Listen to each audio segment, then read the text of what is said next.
Hi everyone, hope everyone is well. Today I am reviewing La Garde, avance, or the Garde advance. This is part of the Jours de Gloire series of hex and counter Napoleonic Wargames that I am a big fan of. A series of games that I have featured heavily on my YouTube channel. This is a magazine game and it is part of Victis number 161. Now this is a French magazine, and with the game you get a rule book with the scenario details in French. Now I am not a French speaker or reader, but that's okay because on their website they give full free downloads, PDF downloads of both the rulebook in English, the scenarios in English, the player aid in English, and everything you need. You simply download the files and print them out. For example, this is the printout, as you can see, from for the scenarios and special rules for the scenario. The English translations are excellent. I had no problems with the English translations at all. It's nice to have the French magazine. The magazine looks absolutely fantastic, but unfortunately I can't read a word of it.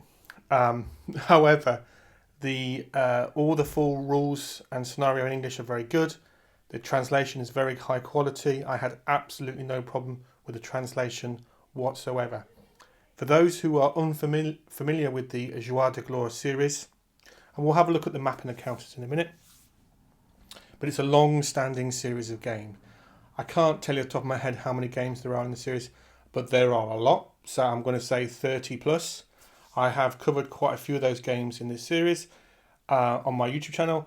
What it means is the rule book in particular is well iterated. It's gone through various versions.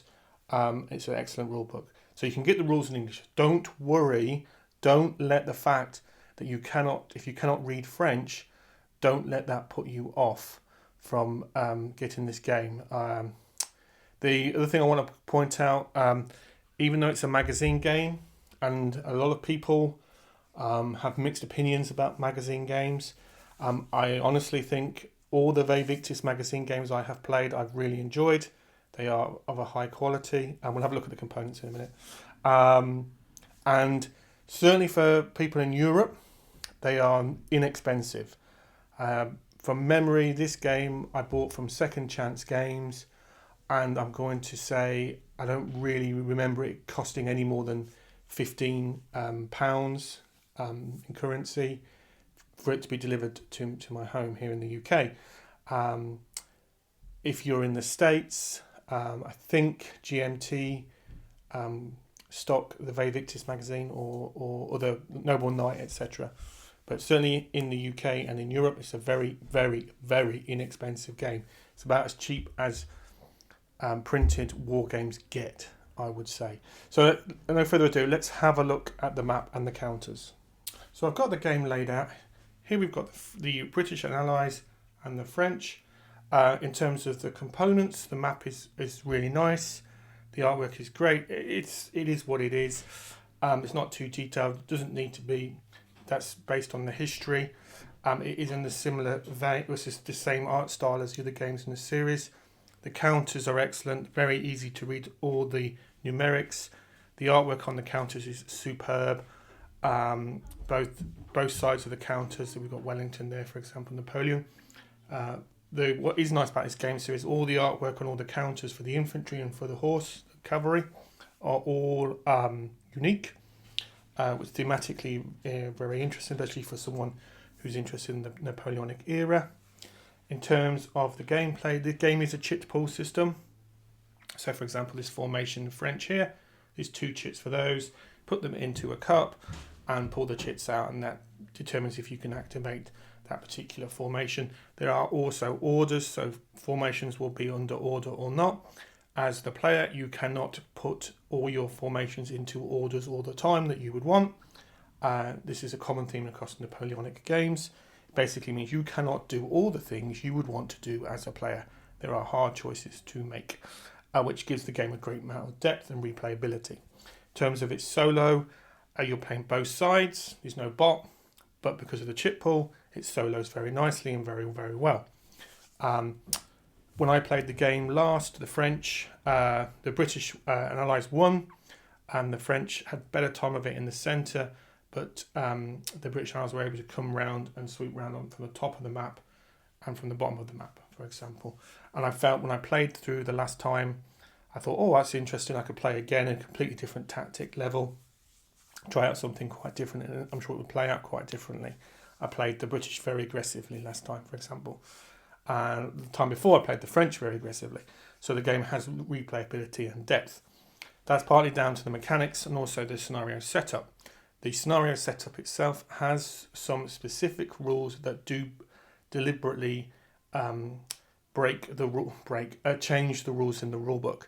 So there is you need to read the rules and also use the special rules to a scenario. That in itself is not a unique thing in wargaming, but it's another sort of part of learning the game. Where does this fit into the game series as a whole? One, it's very inexpensive, which is great. Two, the quality of the components is very high, as in keeping with the Jours de Gloire series. I think it's a great addition. I enjoy playing the game very much. I have seen some comments about, is it a great introduction to the Jours de Gloire series? In one part it is, because it's inexpensive. So, like I said earlier, £15 here in the UK. Very inexpensive way to get into the series. Conversely, I would also say it's got a few moving parts. So more rules because of the scenario setup. Some of the counters are you can see here, quite densely focused. You've got squares to sort of think more about. It's a very combined arms, if that's the right expression, between the artillery, foot and horse, which is obviously very thematic. But when you're first learning the series, I would pick some other scenarios where there's a lot less counters and there's more room, I would say. But saying that, I think it's perfectly fine as an introduction to the series. The game itself, if you're not familiar, for me comes under the medium level of complexity. It's very tempting to look at this and go to a small map, not a huge number of counters, so therefore it must be quick playing and etc. It's not. This is for me a medium complexity. Sometimes I've actually felt it's actually the slightly higher end of medium complexity compared to other Napoleonic hex encounter war games at this scale. It plays quite quickly, 5 turns, but like I said, there are multiple chits per formation. I think the last time I played, it probably took me a leisurely couple of hours to play, including the setup time, which is not extensive. Do not be put off by the fact the rules are in French. Like I said, you can download them in English and they're very good. Just print them out, not nothing too arduous there. If you've got other games in the series, you can use your player aid and you can use your rulebook, etc. as normal, so you don't have to print those out. You do have to print out the scenarios, and it's easy to find them on the Victis website, which is also available in English as well, so it's very straightforward. Overall, if I was to surmise this game, very inexpensive, great addition to Jours de Gloire series, one of my favourite Napoleonic hex encounter war game series that I love very much and I've spent a lot of time talking about on my channel. I thoroughly enjoyed this scenario. Obviously, it's very historically rich with the scenario itself. It has some interesting depth to it. When I played it last time, I immediately wanted to set it up and play it completely different. Solos very well. There's no solitaire bot. If you're looking for a solitaire game where you're playing against the game, this is not for you. You're playing both sides. But overall, I thoroughly enjoyed it. £15 well spent. Great value for money.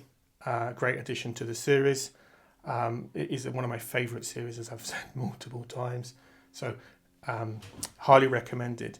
If you are interested in this series of Napoleonic games, please check out the other videos I've done, of which I've done quite a few now, on the Jours de Gloire series. Highly recommend checking them out. If you are familiar with that series and you're thinking about whether to buy it, for me it's a no-brainer. It's not expensive. It's got some interesting scenario setups, some interesting specific rules. It's very thematically rich. I know a lot of people say not another Waterloo game. This isn't really that.